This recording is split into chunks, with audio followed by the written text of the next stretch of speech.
Phone भूल गया, देखा कि आपके लिए सरप्राइज ऑर्डर किया है। कभी कभी मुझे मुकम्मल पागल मालूम होती। जाहिर है अब तो मैं आपको पागल ही लगूंगी। सामने से हटो। ये ढूंढना क्या बदतमीजी है तानिया। बदतमीजी तो अब शुरू होगी। अरे हाय, कोई दरवाजे पे है, लेकर है ना अंदर।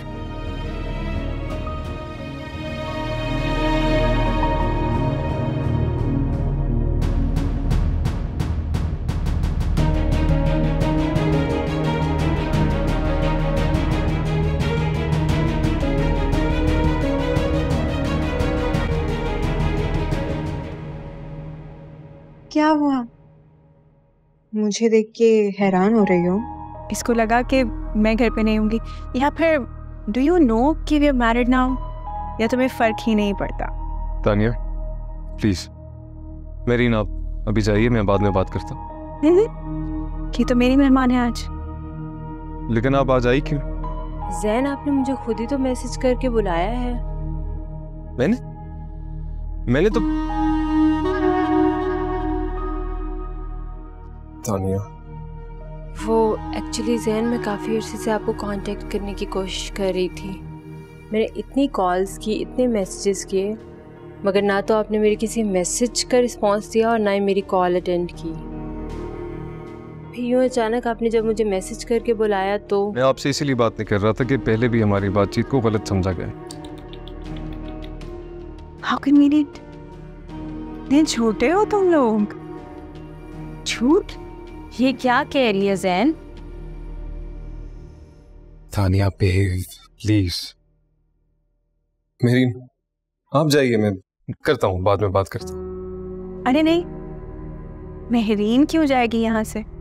इसको यही रहने देते हैं और मैं चली जाती हूँ यहाँ से, है ना? और वैसे भी तुम दोनों तो यही चाहते थे, है ना? एक्सक्यूज मी, इतनी हैरान क्यों हो रहे हो? यही प्लान था ना? पहले भी तुम हमारे बीच में आई थी और अब दोबारा आ गई हो, तो ऐसे क्यों एक्ट कर रही हो? जैन, मैं नहीं जानती कि ये क्या कह रही हैं, मगर अब मजीद मैं अपनी बेइज्जती बर्दाश्त नहीं करूंगी। जैन, शायद आपको याद हो कि ना हो कि, लेकिन मुझे वो वक्त अच्छी तरह से याद है कि आपने एक अच्छे दोस्त की तरह से मेरी मदद की थी। उस वक्त अगर आप मेरी मदद ना करते ना, तो ना तो मैं अपने वालिद का इलाज करवा पाती और ना ही अपनी पढ़ाई मुकम्मल कर पाती। उस वक्त मैं अपनी ज़िंदगी से उम्मीद छोड़ चुकी थी, लेकिन आपने न सिर्फ फाइनेंशियली बल्कि इमोशनली भी हर तरह से मेरा साथ दिया। ये कुछ पैसे हैं जो मैं हर महीने अपने तनख्वाह से जमा कर रही थी, और आज फाइनली इतने पैसे जमा हो गए हैं कि मैं आपको वापस करके आप पे ये एहसान उतार सकूं। प्लीज़ ये रख लीजिए।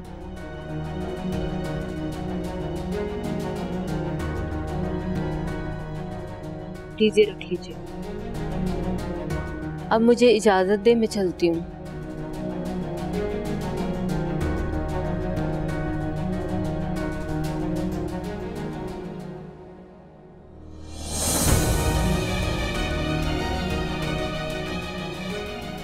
तुम मुझे बता सकते थे ना?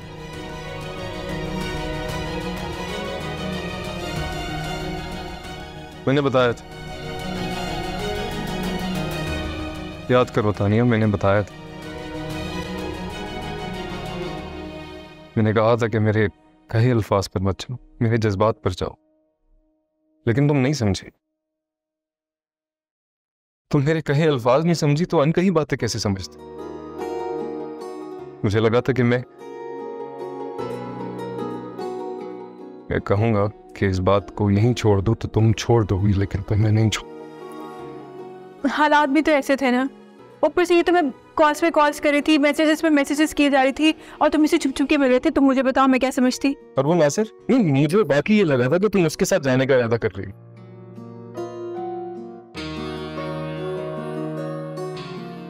हाँ सर, तो सिर्फ दोस्त था, कसम से, ट्रस्ट मी, कुछ भी नहीं था सब, बिल्कुल भी। लेकिन लेकिन ये सच है कि जब मुझे ऐसा लगा कि तुम किसी और में इंटरेस्टेड हो और तुम मुझे छोड़ दोगे तो मेरी दोस्ती नासिर के साथ गहरी हो गई।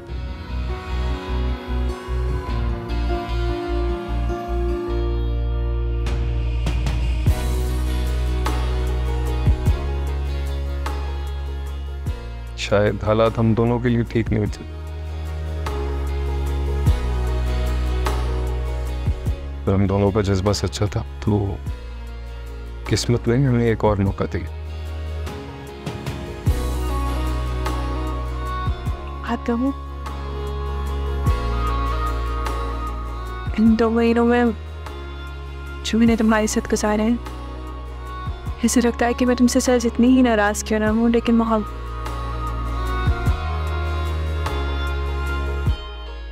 अजीब बात है,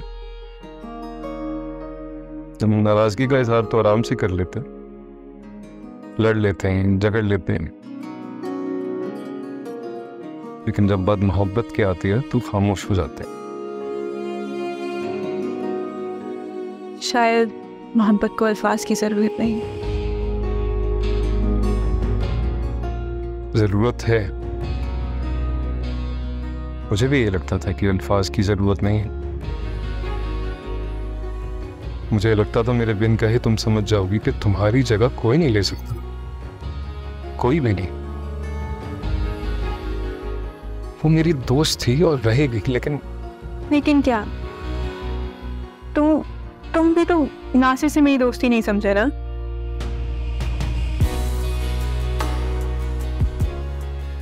ठीक है रेन,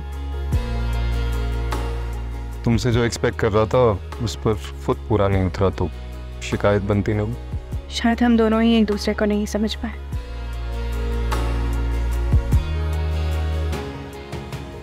मुझे तुम्हें रोक लेना चाहिए था, तुम जा रही थी, तुम्हारा हाथ थाम लेना चाहिए था, तुम्हें रोक लेना चाहिए था। और अगर मैं आज जा रही होती तो क्या?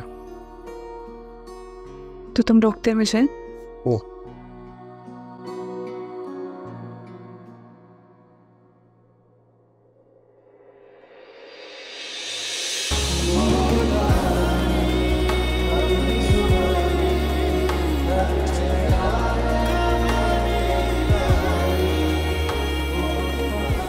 एक बार खो चुका हूं, तुम दोबारा नहीं खो सकता।